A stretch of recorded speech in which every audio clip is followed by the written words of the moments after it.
On the one hand, thankfulness is rational. Like when you see people suffer from a disease or people working hard to fight a disease, then you're like, okay, I'm not in that position. I'm not ill. I'm not fighting it. I'm just an outsider. So I need to be thankful.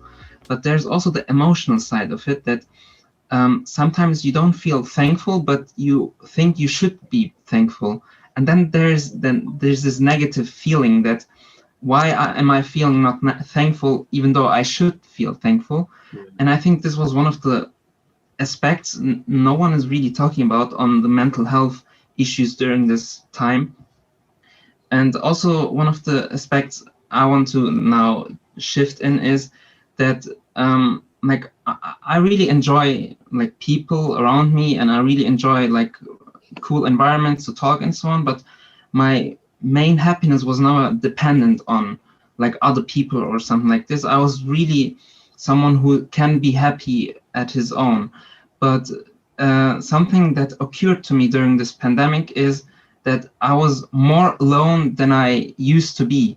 And this more alone, like it was like really crazy, because there was usually distraction for me on my entire day, like driving to uni, having conversations with others, driving back, having some like there was really little time frames for myself in a usual day outside the pandemic. And now I was like just waking up from my bed, and my table was like next to my bed, so there was no distraction time. So I was always with myself.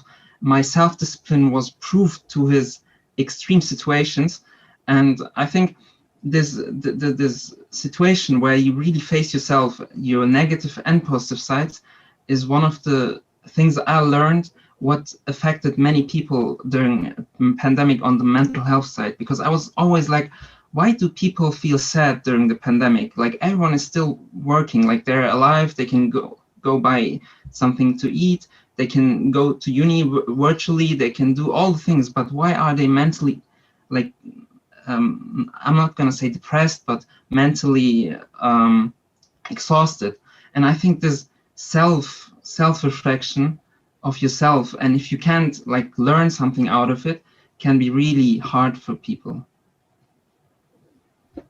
That's a really honest reflection, and I appreciate that, because there's like, you touched on so many things, but like that's true. Like a lot of the reality is not always the same for everyone, even when it comes to thankfulness. And I think that's like, it's just so powerful. I don't even need to like repeat any of the things that you said, but Nurhan, it would be interesting to hear about your mindset throughout this year as well.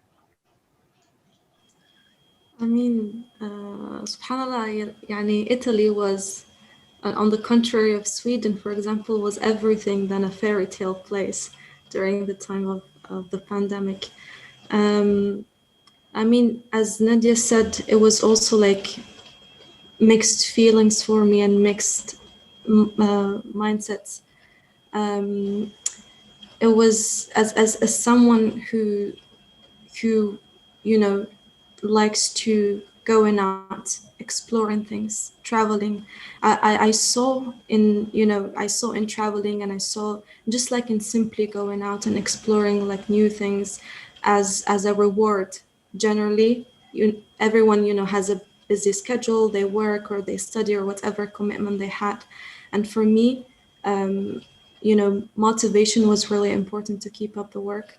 And I used to see in traveling, and I used to see in going out and exploring stuff and exploring new spaces as a reward for me. You know what I mean?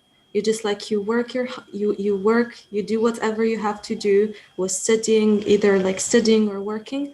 And then you're like, I'm doing this knowing why am I doing this? Like, let alone the objectives and so on and so forth. But for me, for example, like taking a plane or taking the car, or just like a simple, walk outside in the city center or in small cities and in small villages near my city, was just like a huge reward for me.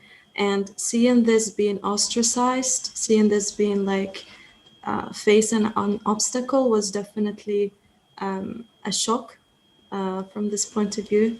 And my mental health was affected for different reasons, but I discovered that I am adaptable, as I think all of us.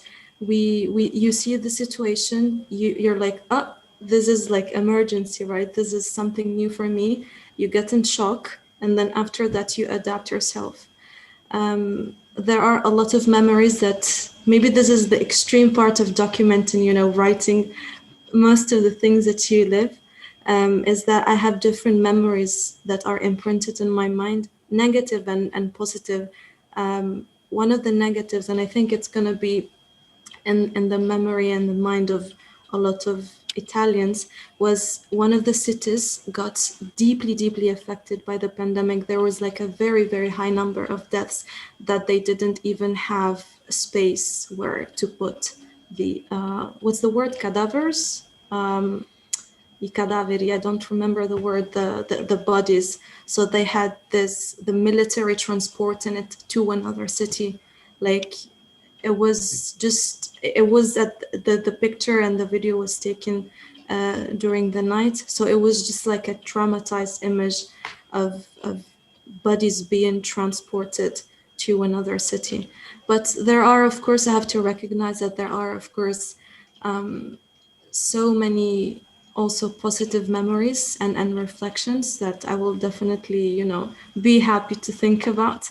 One of these was I worked on a couple of projects, and one of the projects is Outbreak of Generosity, and some of you have worked on it as well. And that was just like a way to get rid of the negative energy. It was a very interesting project, and a lot of people worked on it, and thinking that these people, like more than 30 people, had never had a physical meeting, and they worked together on a campaign that was like delivered Europe-wide. It was just like, a positive memory to go back to it. And but yeah, it's just like mixed feelings. You also want to put yourself in the mindset that I need to learn something new from this experience. What if 2020 was a normal year? What if it was a regular year? Would I be, the same person? Would I be like the same Nurhan? What has it changed? It's all different reflections. It's all, different number of different memories, reflections that, we have to just like keep in mind. You know what I mean?